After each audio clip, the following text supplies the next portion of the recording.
बाप को मजबूर करोगे तो तुम जहेज लाओगे। बेशक दुनिया कहे कि प्रधान के बेटे को बड़ा जहेज मिला है, चौधरी के बेटे को बड़ा जहेज मिला है, देखो तो सही घर के बाहर तक जहेज रखा हुआ है। ये जहेज की बातें 4 दिन होके खत्म हो जाएंगी। चौराहों पे लोग बातें करेंगे, चाय की दुकानों पे बातें होंगी, जा बजा खड़े होके कहेंगे उसको बड़ा जहेज मिला है। याद रखना ये सारी बातें खत्म हो जाएंगी, लेकिन ये जो लिखी जा रही है ये खत्म नहीं होंगी। फरिश्ते कयामत में ये लिस्ट निकाल के देंगे। ये जहेज तब आया था जब गरीब का घर बिका था, ये जहेज तब आया था जब गरीब के गुर्दे बिके थे, ये जहेज तब आया था जब बाप ने रात भर काम किया था, ये जहेज तब आया था जब भाई ने खून बेचा था। रब कहेगा जाओ, इसको दुनिया की शोहरत चाहिए थी, मैंने दे दी, अब इबादत की जरूरत नहीं है, इसे उठाओ जाकर के जहन्नम में डाल दो। खुदा की कसम तुझे नहीं पता, तू बेटी के रिश्ते को समझा ही नहीं। अगर तूने हुजूर को जाना होता तो बेटी के रिश्ते तुझे पता चलते। बेटी क्या है?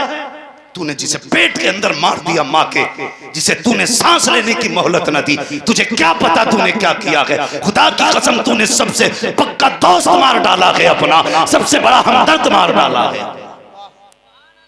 ये कड़वी सच्चाई। आज भी बेटियां मर रही हैं।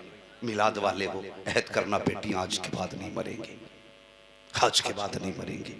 कैसी बेटियों का रिश्ता कैसे सिखाया मेरे हुजूर ने, कैसे रिश्ता सिखाया।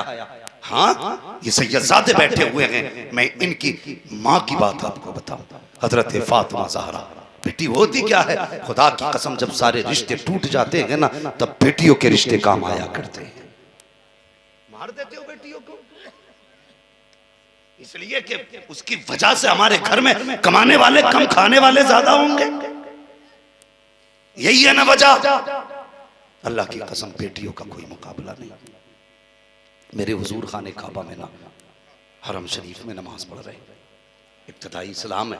तुम्हें बता रहा हूँ बेटी क्या है, इब्तिदाई इस्लाम है। मेरे हुजूर नमाज पढ़ रहे हैं। अबू जहल अपने यारों के साथ खड़ा था, अपने यारों के साथ। उसने हुजूर को सजदा करते देखा। उसने कहा फला पहाड़ी पे एक ऊंट ज़िबा किया गया है कोई जो ओझड़ी लाके इनके ऊपर डाल दे। एक कुत्ता खड़ा हुआ, उसने कहा मैं लाऊं। ताकतवर था, लाया ओझड़ी उठा के। हुजूर सजदे में थे, सर और गर्दन कमर के बीच में उसने ओझड़ी रखी। इतनी भारी थी कि हुजूर का सर सजदे में रह गया। अल्लाह अकबर। एक सहाबी कहते मैं खड़ा था, मैंने हुजूर के ऊपर ओझड़ी को रख के देखा। कहते मैंने पूरी ताकत लगाई, मैं हटा ना सका।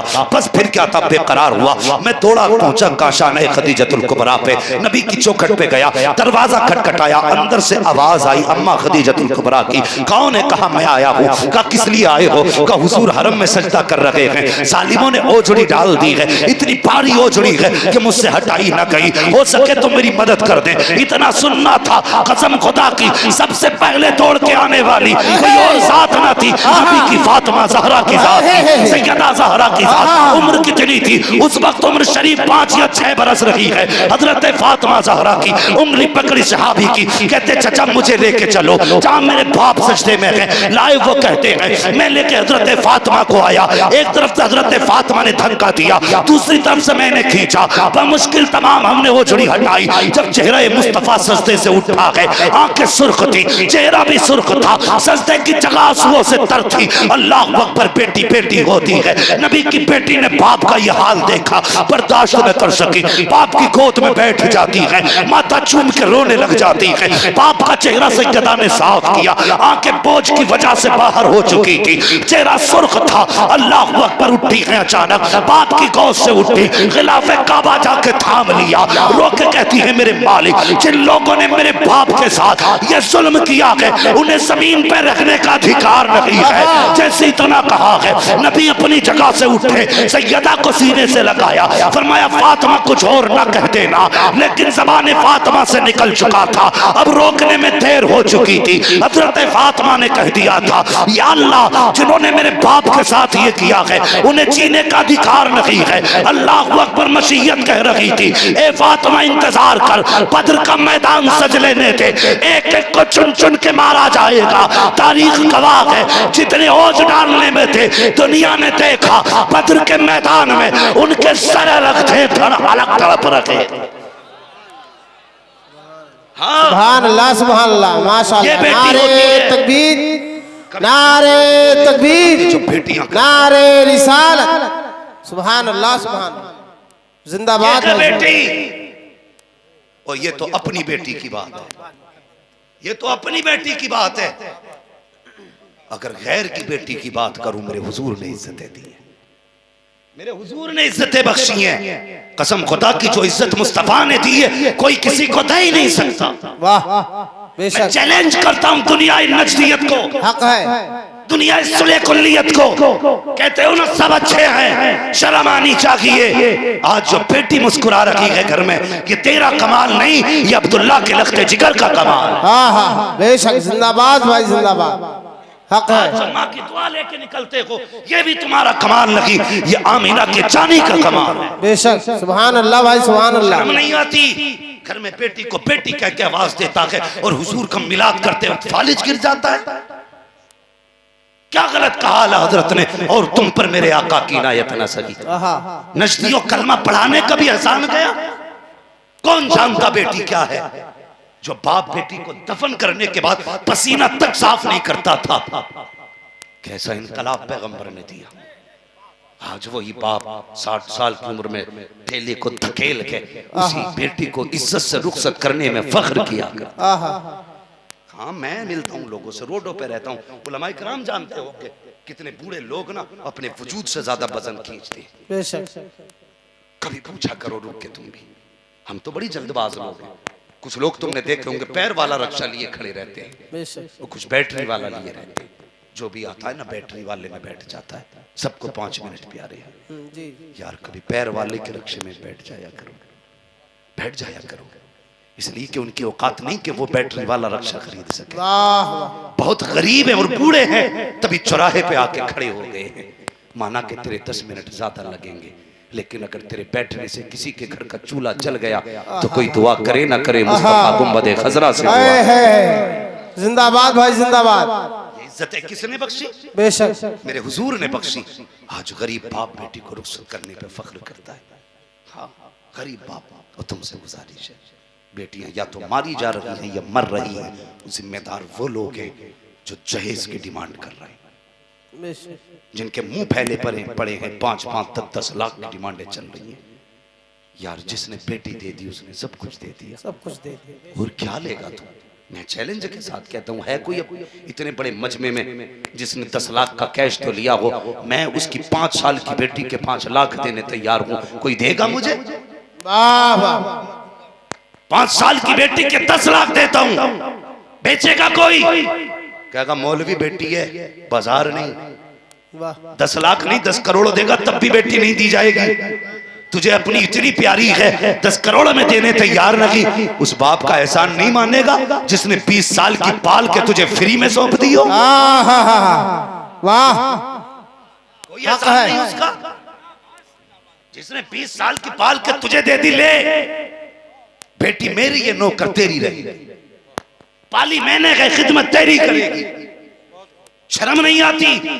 उसके बाद कहते नहीं जी 20 लाख चाहिए। तुम नहीं समझते तलाक़ें क्यों हो रही?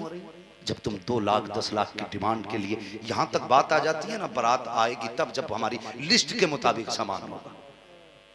तो बता, इसकी खबर बच्ची को नहीं होती कि ये मेरे ससुराल वाले मेरा रिश्ता तोड़ने तैयार है, अगर मेरे बाप ने जहेज न दिया मैं दुल्हन नहीं बनूंगी। सब जानती है, लेकिन बाप क्या नहीं करता? कितने बापों ने कुर्ते बेच करके बेटियों के हाथ में लेके। ये समाज है हमारा। कितने बापों ने हवेलियां बेच दी। हाँ, कई लोग आके कहते जनाब दुआ कीजिए अपना घर हो जाए। मैंने कहा पूरी जिंदगी बगैर घर की गुजरी? कहने लगे नहीं, का अपना भी मकाम था। का फिर क्या हुआ? का बेटी रुखसत करने की बारी आई, शादी से 10 दिन पहले ससुराल से खबर आ गई, अगर बोलेरो नहीं दी तो बारात नहीं आएगी। कार्ड बट चुके थे, इज्जत का सवाल था, कोई रास्ता ना था। गरीब को तो यार कोई उधार भी नहीं देता। हाँ, गरीब को तो कोई कर्जा देने भी तैयार नहीं, इसलिए नहीं देते कि ये देगा कहां से। गरीब को कोई कर्जा देने तैयार नहीं। कहने लगा मौलवी साहब कोई रास्ता नहीं था, बेटी के चेहरे पे उदासी नहीं देख सकता था। अगर शादी कैंसिल होती तो बेटी मर जाती, मर जाती मेरी बेटी। मैंने क्या किया? बेटी को बताए बगैर घर भेज दिया। मैंने कैश लेकर के लोगों की डिमांड पूरी की। वो कहने लगा आज तक किराए पर रह रहा हूँ, 5 साल हो गए। यार ये माँ बाप होते, तुम्हें क्या लगता है ऐसी बोलेरो लाओगे तो तुम्हें जन्नत मिलेगी? मैं दावे के साथ कह के जा रहा हूं, अगर किसी मौलवी ने तुम्हें झूठा आईना दिखाया हो ना तो उस आईने को तोड़ो, सच्ची सुनो। अगर तुम गुर्दे बेच के बाप को जहेज देने पे मजबूर करोगे, खून बेच करके भाई को जहेज देने पे मजबूर करोगे, ओवरनाइट ड्यूटी करने पर बाप को मजबूर करोगे तो तुम जहेज लाओगे। बेशक दुनिया कहे कि प्रधान के बेटे को बड़ा जहेज मिला है, चौधरी के बेटे को बड़ा जहेज मिला है, देखो तो सही घर के बाहर तक जहेज रखा हुआ है। ये जहेज की बातें 4 दिन होके खत्म हो जाएंगी। चौराहों पे लोग बातें करेंगे, चाय की दुकानों पे बातें होंगी, जा बजा खड़े होके कहेंगे उसको बड़ा जहेज मिला है। याद रखना ये सारी बातें खत्म हो जाएंगी, लेकिन ये जो लिखी जा रही है ये खत्म नहीं होंगी। फरिश्ते कयामत में ये लिस्ट निकाल के देंगे। ये जहेज तब आया था जब गरीब का घर बिका था, ये जहेज तब आया था जब गरीब के गुर्दे बिके थे, ये जहेज तब आया था जब बाप ने रात भर काम किया था, ये जहेज तब आया था जब भाई ने खून बेचा था। रब कहेगा चाह इसको दुनिया की शोहरत चाहिए थी, मैंने दे दी, अब इबादत की जरूरत नहीं है, इसे उठाओ जाकर के जहन्नम में डाल। नारे तकबीर, नारे रिसालत, नारे रिसालत, मसलके आला हजरत, फैज़ाने आला हजरत। सुभान अल्लाह, सुभान अल्लाह। जिंदाबाद भाई, जिंदाबाद। बोलिए हजरत, बोलिए। सवा घंटा हो चुका। जी जी जी, तवज्जो है ना जी। और फिर मेरे हुजूर ने बेटियों को इज्जत कैसे बख्शी। बेशक ये 12वीं का फैजान है भाई, 12वीं वाले बेटियां रो रही हैं। कई बार तो लोग शादी के बाद मजबूर करते हैं, जाओ अपने बाप से गाड़ी का पैसा ला, अपने बाप से इस चीज का पैसा ला। शर्म नहीं आती? हैरत होती है मुझे। कभी अपने गिरबान में झांका ना, सारे झांकना बैठ के। गलत नहीं कह रहा हूँ, सच्ची बात कह रहा हूँ। हमने तो पूरी जिंदगी इसलिए बेड नहीं खरीदा कि बेटे को जहेज में मिलने वाला है। हाँ, बेटे को जहेज में मिलने वाला। पूरी जिंदगी सोफे नहीं खरीदे, बेटे को जहेज में मिलेंगे। हाँ, कभी डिनर सेट नहीं खरीदा कि बहू लेके आएगी। ओ यार, फिर भी औरत पे इतना एहसान, इस तरह से सख्ती ना कर। तुझे नहीं पता ये फ्री फंड में तेरे घर नहीं आई है, अपने बाप के घर से 10 लाख का जहेज लेके आई है। गैरत नहीं आती? जब से आई आज तक अपने बाप के दिए हुए बिस्तर पे सो रही है, तेरे बाप के दिए हुए बिस्तर पे नहीं। जब से आई अपने बाप के दिए हुए बर्तन में खा रही है, तेरे बाप के खरीदे बर्तन में नहीं। उसके बावजूद भी इतने ताने बच्चियों के लिए। लोग कहते हैं दुआ करना जी, बेटी का नसीब अच्छा हो। मैं तो साफ कह देता हूं, अगर दूसरे की बेटी रुलाई है तो तेरी बेटी को कोई हंसाने वाला पीर नहीं आ सकता है। वाह, हक है भाई। दुआ करियो बेटी का नसीब अच्छा हो। अगर बेटी का नसीब अच्छा चाहते हो ना, दूसरे की बेटी को राजी रखा करो, खुदा तुम्हारी बेटी को राजी रखे। बेशक, सुभान अल्लाह, सुभान। हुजूर आए तो बेटियों को कितनी इज्जत मिली। एक दिन हुजूर सहाबा के अंजुमन में बैठे, बस थोड़ी सी बात आगे बढ़ानी है, टाइम काफी हो चुका है, मुझे भी पता है। हुजूर सहाबा के अंजुमन में बैठे, अचानक हुजूर ने कहा मैं हाजिर हूं, मैं हाजिर हूं, मैं हाजिर हूं। 3 बार मेरे हुजूर ने कहा और फिर उठ के मेरे सरकार तेज कदमों से गए। हुजूर जब तेज चलते थे तो कसम खुदा की ऐसा लगता था जैसे जमीन अपने आप को समेटने लग गई हो। सुभान अल्लाह। ये रफ्तार थी मेरे मुस्तफा, जमीन सिमटने लग जाती थी। सहाबा कहते हम तो पीछे दौड़ते ही रह गए, हुजूर निकल गए। अब जरा सुनना, कहते हैं लेकिन जब हुजूर हमारी नजरों से ओझल हो गए ना, सहाबा कहते हैं हमें हुजूर से बड़ा प्यार था, डर रहता था दुश्मन कहीं नुकसान ना पहुंचा दे, हम तो हुजूर का साया बन के साथ रहते थे। समझ रहे ना, हुजूर का साया बन के साथ रहते। कहते हुजूर नजरों से ओझल हो गए, फिर कैसे पहचाना? कहते हुजूर की खुशबू से पहचान लिया था। सुभान अल्लाह, सुभान अल्लाह। जिधर जिधर खुशबू गई हम उधर चले गए। क्या देखा, एक दरवाजे पे हुजूर खड़े हैं, दरवाजा बंद है। आका ने आवाज दी, कहा बेटी दरवाजा खोल। कहा कौन? कहा बेटी तूने भी अब बाप को आवाज दी? बच्ची कहने लगी नहीं मेरा कोई बाप नहीं है, अगर मेरा बाप होता ना तो मुझे यहाँ छोड़ के न जाता। उसके बाद हुजूर ने कहा बेटी तूने अभी भाई को आवाज दी थी, मैं तेरा भाई बन के आया हूँ। उसने कहा नहीं, अगर मेरा भाई होता 14 साल से मुझे दुश्मन के घर में ना रखा होता। अल्लाह अकबर। मुस्तफा कहते हैं बेटी अभी तूने कहा था काश कोई मेरा हमदर्द आ जाता। कहा बेटी मैं तेरा हमदर्द बन करके आया हूँ। बच्ची ने कहा मेरा कोई हमदर्द नहीं है। आका कहते बेटी दरवाजा खोलना। बच्ची ने दरवाजा खोला। सुन प्यारे, बताने लगा हूँ तारीख मेरे हुजूर के अखलाक की। जैसे दरवाजा खुला है, क्या देखते हैं बच्ची बैठी हुई है, आंख में आंसू है। मेरे हुजूर गए, जाके कहते बेटी बात क्या है, तू क्यों रो रही थी? उसने कहा आज मैं जिस जगह पे बैठी हूँ ये मेरे बाप का घर नहीं है, ये मेरे भाई का घर नहीं है। कहा फिर? कहा ये वो है जो मुझे बाजार से खरीद के लाया था। कहा कहना क्या चाहती हो? कहा जनाब मैं छोटी सी थी, मेरा बाप बाजार में बेच के चला गया था, आज उम्र 14 साल आ गई है, 7 साल की उम्र में बाजार में बेची गई, आज 14 साल उम्र आ गई है। इस घर में काम करते करते मालिक बड़ा जल्लाद है, अगर काम पूरा नहीं होता है तो मारता है, तबीयत खराब होती है तो काम कैसे करूं? मेरे हुजूर ने इतना सुना, नबूवत वाली आंखों से आंसू बहने लग जाते हैं। फरमाते बेटी आंसू पोंछ ले, आज के बाद रोना नहीं पड़ेगा। बच्ची कहती है ऐसी कौन सी बहार आई है जो आज के बाद नहीं रोऊंगी? आका ने इशारा किया, फरमाया इसका नाज इकट्ठा किया जाए,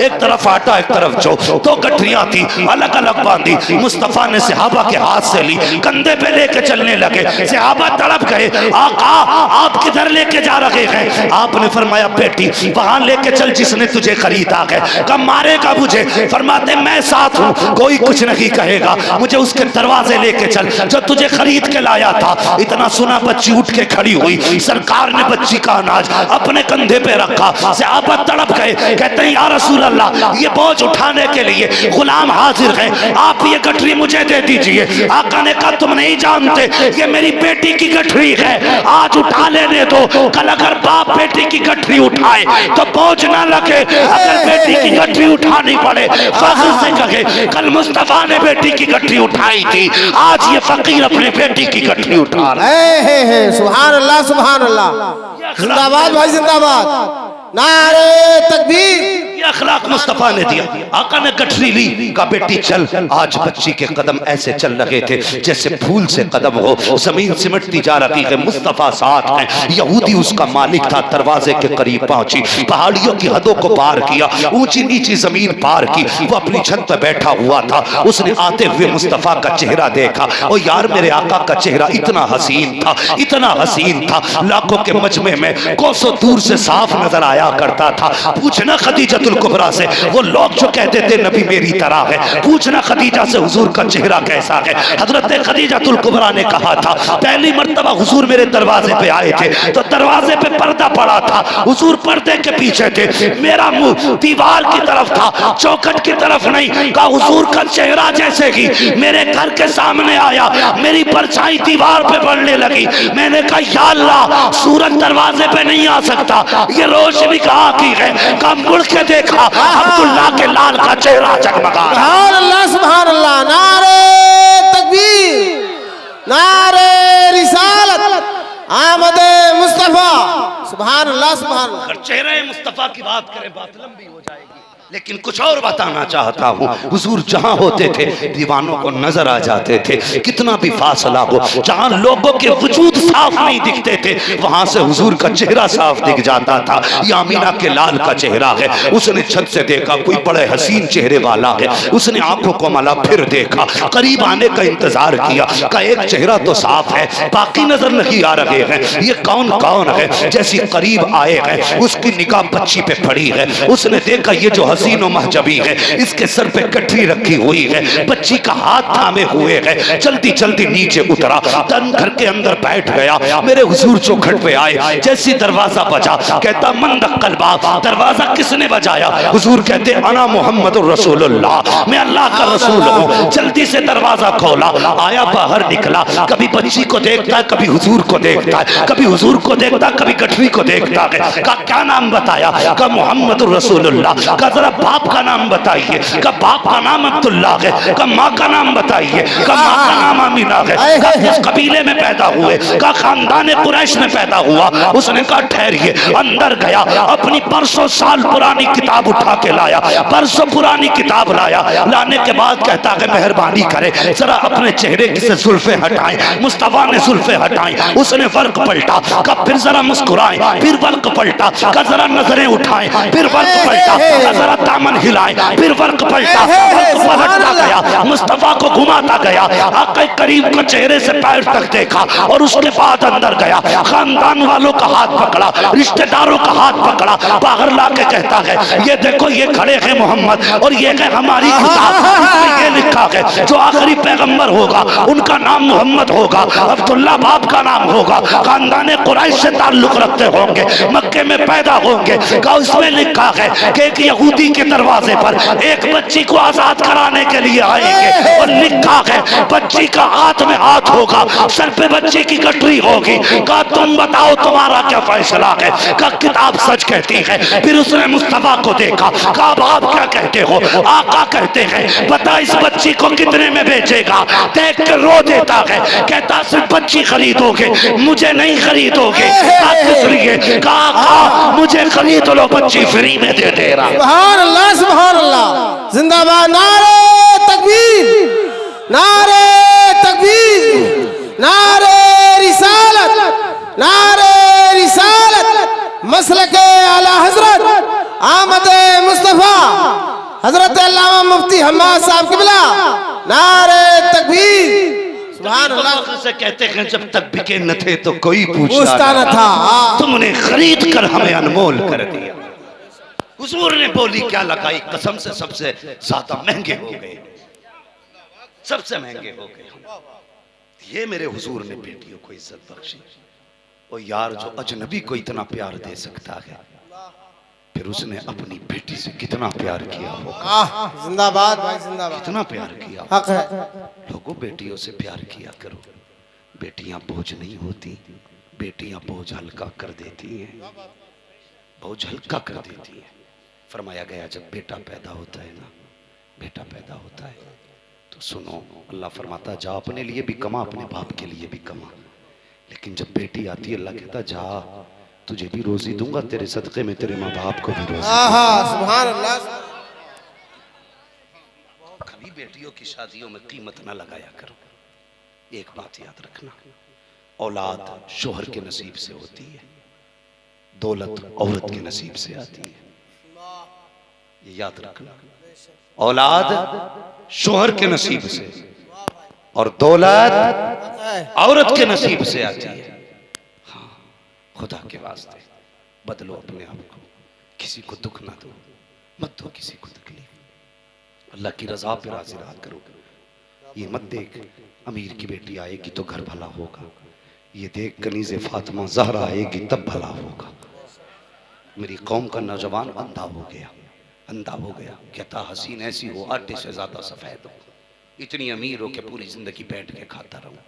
और याद रख, याद रख, पैसों से बिस्तर खरीदे जाते हैं, नींदें नहीं।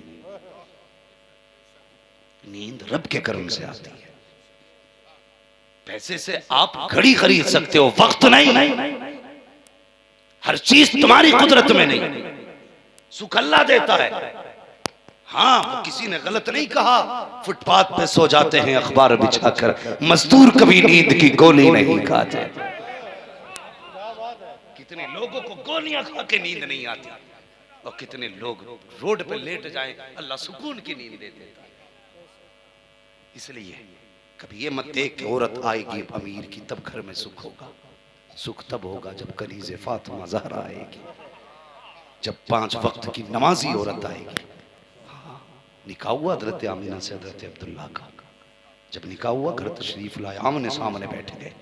आमीना कहने लगी अब्दुल्ला मैं बड़े नसीब वाली हूँ। औरतें सुने इस बात को, क्या कहती हैं अब्दुल्ला मैं बड़े नसीब वाली हूँ। कहा क्योंकि तुम्हारे जैसा पारसा शोहर मिला है। मर्द सुने हजरत अब्दुल्ला का जुमला, आप कहते नहीं आमीना तुझसे ज्यादा मैं नसीब वाला हूँ। कहा क्योंकि तेरे जैसी मुझे नेक सीरत भी अल्लाह ने अता कर दी। आज हम बैठते ये बातें होती है? बिल्कुल नहीं। अगर ये बैठ गए ना तो आमने सामने, तो समझ लेना 2 क्षेत्र के 2 विधायक बैठ गए। इसका इलेक्शन ही अलग है, इसका अलग। ये 2 देख के कहती है कितने हंस रहे हैं। वो तो शुक्र अदा करो मेरे अब्बा ने दे दिया तुम्हें, वरना मेरी मर्जी पे होती तो मैं कभी तुम्हारे घर में झांकने तक ना आता। यहाँ से तो शुरुआत होती है घरों में। वो कहता चल बस कर, मैं था जो घास डाल दी तुझे, वरना तो बूढ़ी हो जाती, कोई लेके नहीं जाता। जब दोनों तरफ से ये बातें होती हैं तो फिर नतीजे में क्या आता है? तलाक। बात बढ़ जाती है, फिर तलाक हो जाती है। इल्जाम किस पे आता है? इस्लाम के दामन पे। कभी घर में बैठ के तारीफ कर लिया कर। हाँ, औरतें सुन रही हैं, ये समझदार हो जाएंगी इस बात से। मगर ये बात समझो, अगर अच्छी ना भी हो बीवी ना, तब भी कह दिया कर बहुत अच्छी हो। अब तो आई गई घर में, करेगा भी क्या? तारीफ ही कर लेकर 2 मिनट, अब कम से कम झगड़े तो नहीं होंगे।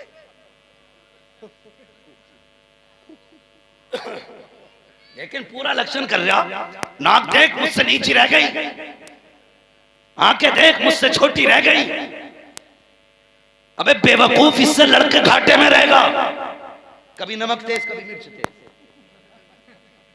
बचेगा? अल्लाह माफ करे, घरों के झगड़े कितने बढ़ गए। ऐसे दामन फैला के कहती है अल्लाह ये कभी लौट के ना आए। पहले कितने अच्छे दौर थे, शौहर परदेश जाता था, बीवियां दरवाजे पे आती थी। आज किचन से निकलने तैयार नहीं, वॉशिंग मशीन पे खड़ी है वहीं गाली बक रही है, किचन में खड़ी है वहीं से कोस रही है, जा लौट के ही नहीं आएगा। बेला ने हाथ में, तेरी सूरत ना दिखाए अल्लाह, तो वो भी कह रहा जा मुझे भी तेरी शक्ल नहीं देखनी। हया किया करो, शोहर शोहर होता है, नहीं जानती। शोहर निकम्मा भी है ना तो तेरे लिए पहाड़ है। तुझे क्या लगता है अगर ये मर गया ना, कोई तुझे रोटी तो क्या इज्जत की निगाह से भी नहीं देखेगा। शोहर शोहर होता है, शोहर औरत के लिए है क्या? पूछ कभी बेवा से, जब से सफेद दुपट्टा ओढ़ा के जिंदगी कैसी गुजर रही है, किसके बावरों से कोस रही है शोहर को, किसके सहारे बदुआ दे रही है।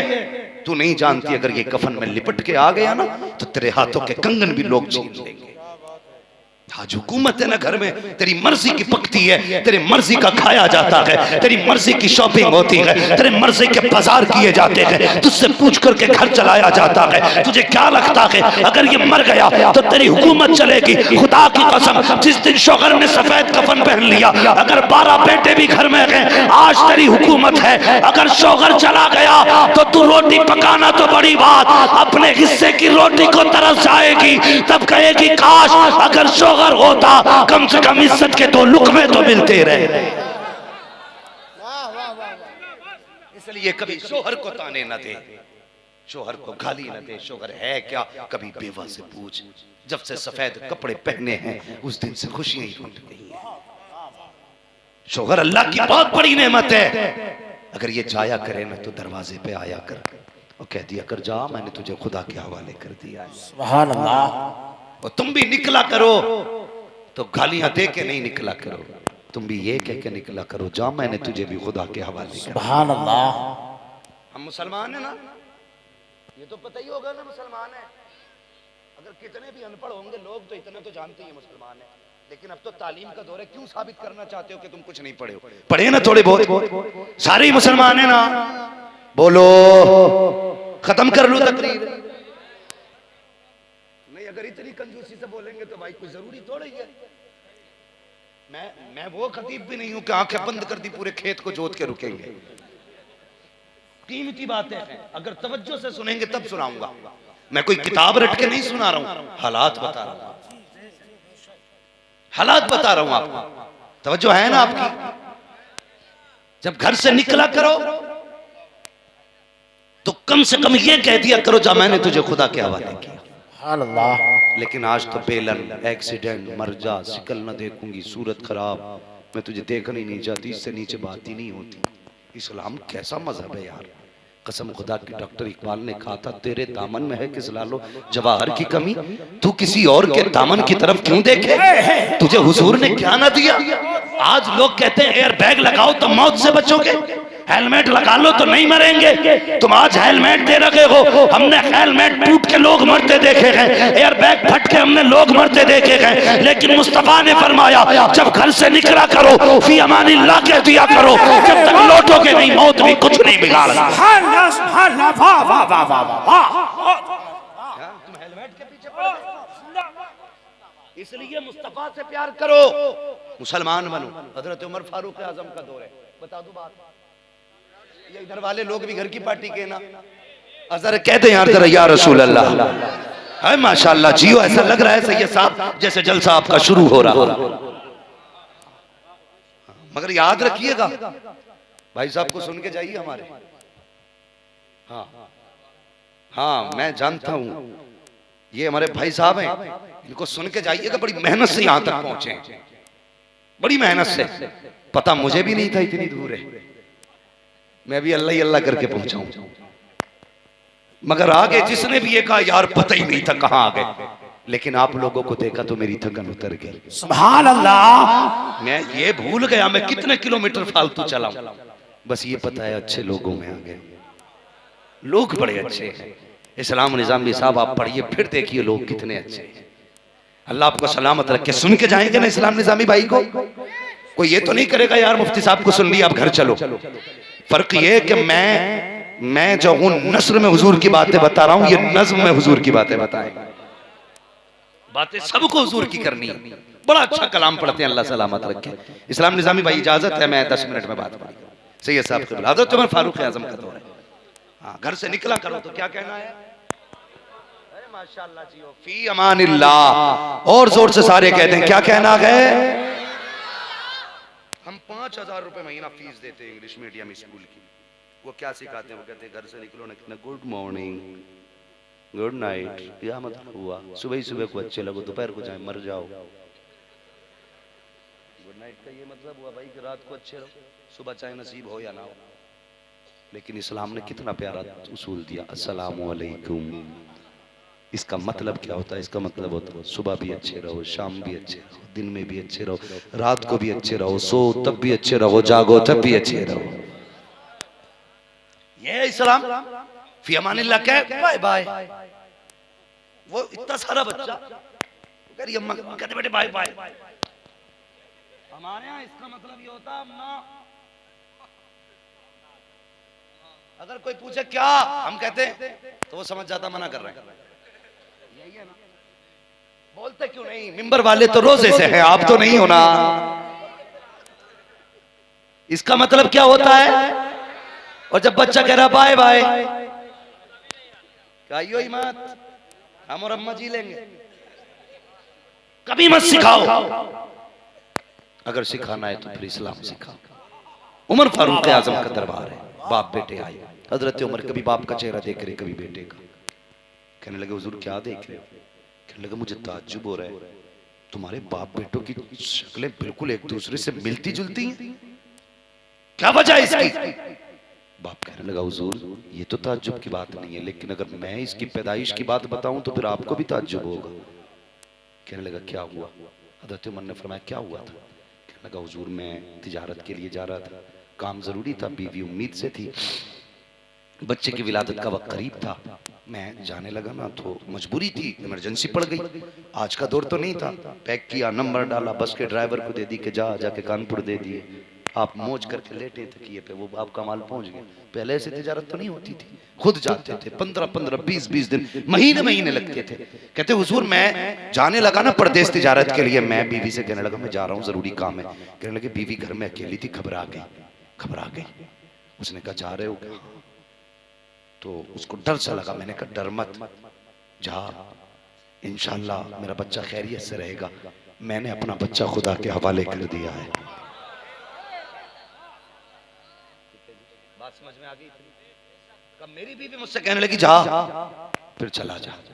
कहने लगी मैं अपने बच्चे को खुदा के हवाले करके गया। फिर मैं वापस आ रहा था तो जब बाप परदेश से आए और उसके पीछे बच्चे की पैदाइश हुई, वो कितने ख्वाब बाप के होते हैं, ये नाम रखूंगा, ये ले जाके दूंगा, ये गिफ्ट करूंगा, ऐसे उछूमूंगा, वैसे उठाऊंगा, ये हजार हजरतें होती। कहते मैं भी परदेश से आ रहा था, मेरे दिल में तमन्ना थी बेटे का ये नाम रखूंगा, बेटी होगी तो ये नाम रखूंगा। कहता लेकिन ताज्जुब हुआ जब मैं घर अपनी बस्ती में पहुंचा ना, मेरे घर के दरवाजे पे ताला लगा था। मैंने लोगों से पूछा ये क्या हुआ? लोग कहते हैं यार तू परदेश चला गया, लेकिन तेरे परदेश जाने के बाद ना तेरी बीवी को बच्चे की पैदाइश का जब दर्द उठाना तो कहते हैं वो दर्द बर्दाश्त न कर सकी, उसी दर्द में इंतकाल कर गई। हमने फना कब्रिस्तान में उसे दफन कर दिया। कहता यार चलो पता तो बताओ। लोगों ने बताया, कब्र पे गया, दिन भर फातिहा पड़ी, कुरान खाने की, शाम को लेटा ना, कहता अचानक मेरे दिल में आया आना कब्रिस्तान, आना कब्रिस्तान। कहते ना चाहते हुए भी मैं रात को कब्रिस्तान गया। मैंने जाके देखा ना मेरी बीवी की कब्र से आग के शोले उठ रहे थे। मैं हैरत में था, या अल्लाह मेरी बीवी तो नमाजी है, बड़ी पारसा थी, इसकी कब्र में आग की क्या वजह है? कहने लगा मैं बर्दाश्त न कर सका, मैंने सोचा क्यों ना मिट्टी हटा के देखूं इसमें हुआ क्या है। कहता मैंने मिट्टी हटाई तो क्या देखता हूँ, तख्ते हटाए तो बीवी का जिस्म तो मुर्दा पड़ा था, लेकिन ये बच्चा माँ के सीने पे बैठा हुआ खेल रहा था। कहने लगा बेटा था मेरा, बर्दाश्त न कर सका, मैं कब्र में उतरा, बेटे को उठाया, किनारे पे लेके आ गया, आसमान की तरफ देखा, वाह मौला तेरी कुदरत, तूने कब्र के अंदर बच्चा बचा दिया। आवाज आई नादान, याद कर जब तू गया था ये कह के गया था कि बेटा तेरे हवाले है, कहा कि तूने सिर्फ बच्चा हवाले किया था इसलिए बच्चा जिंदा लौटा रखे हैं, अगर बीवी हवाले कर देता तो हम बीवी भी तेरे हवाले जिंदा ही कर दे। नारे तकबीर। जियो या रसूल जिंदाबाद।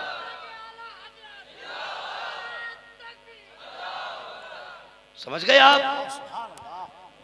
रब से मांगना नहीं आया हमें, उसे मनाना नहीं आया। वो तो इतना करीम है यार, इतना करीम है, अल्लाह की कसम। एक आंसू का कतरा दिखा था, एक आंसू का कतरा, वो तो इतना करीम है। एक साहब ने पूछा तू दोज़ख में जाएगा कि जन्नत में? बंदा भी समझदार था, उसने कहा जन्नत में जाऊंगा। कहने लगा गारंटी? बोला हाँ। कहा कैसे? कब तू बता। कहा अगर अल्लाह क़यामत में मेरा हिसाब मेरी माँ के हवाले कर दे, महसूस करें उसके एहसास को, कि अगर खुदा मेरा हिसाब मेरी माँ के हवाले कर दे कि अपने बेटे का हिसाब कर ले, तो बता मेरी माँ मुझे जहन्नम में डाल देगी। क्या बात है, वाह। उसने कहा नहीं। तो उसने कहा फिर वो खुदा तो 70 माओं से ज्यादा प्यार, क्या 70 माओं से ज्यादा प्यार करता है यार। अगर एक माँ नहीं डाल सकती आग में, तो जो 70 माओं से ज्यादा प्यार कर सकता है वो कैसे दोज़ख में डाल सकता है?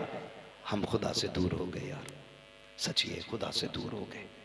अल्लाह तौफीक दे तो खुदा से मोहब्बत करो। और यार दुनिया के हसीनों से तो तुमने प्यार किया होगा, एक बार जरा रब से प्यार करके देखो, रब से प्यार करके देखो। उससे प्यार करने का मजा ही हो रहा है। हजरत इब्राहिम बिन अदहम, वो जिन्होंने सल्तनत बादशाहत छोड़ी, और वो आज की प्रधानियों की तरह नहीं थी, विधायक की गठरिया नहीं थी, बादशाहत थी। और बादशाहत का मतलब था सोने का ताज, सोने का तख्त, सोने की बैठने की कुर्सियां, दरबार में सोना ही सोना होता था। आज तो कितनी बड़ा विधायक है ना, तो सोगी रामी सोने की चैन पहने फिर रहा, मैं बड़ा मालदार हूं, तेरे पास कितना सोना? जाके इब्राहिम बिन अदहम से पूछ उनके तख्त में कितना सोना लगा। लेकिन ख्याल आया रब को ढूंढना चाहिए, ठोकर मार दी हुकूमत को, जंगल में अल्लाह अल्लाह करने बैठ गए। एक दिन ना अपनी गुदड़ी सी रहे थे, गुदड़ी समझते ना, वो पोशाक अपनी सिल रहे थे, तो मामू आ गए आपके, कहने लगे भांजे बादशाहत छोड़ के तुझे क्या मिल गया? यहाँ किनारे पे आके ये फटे कपड़े हाथों से सी रहा है, कौन सा कमाल किया तूने बादशाहत छोड़ के? आपने अपने मामू का चेहरा देखा और सुई नदी में फेंक दी। कहने लगा ये क्या किया? बोले आप कह रहे थे ना मैंने क्या किया है? कह रहे हाँ बता ना। आपने फरमाया मछलियों मेरी सुई ला के दो। सुभान अल्लाह। जब इतना कहा ना, तो हर मछली के मुंह में सोने की सुई थी। सुभान अल्लाह। हर मछली के मुंह में। आपने कहा ये मेरी सुई नहीं है, नियत भी देखो। कहते अगर यही सोना चाहिए होता तो मैं वहां ना होता। कहते ये नहीं मेरी सुई चाहिए। तो एक छोटी सी मछली सुई लेके आ गई, उसमें इब्राहिम बिन अदहम की सुई थी। आपने फरमाया मामा मैंने तुको मत छोड़ के ये पाया है।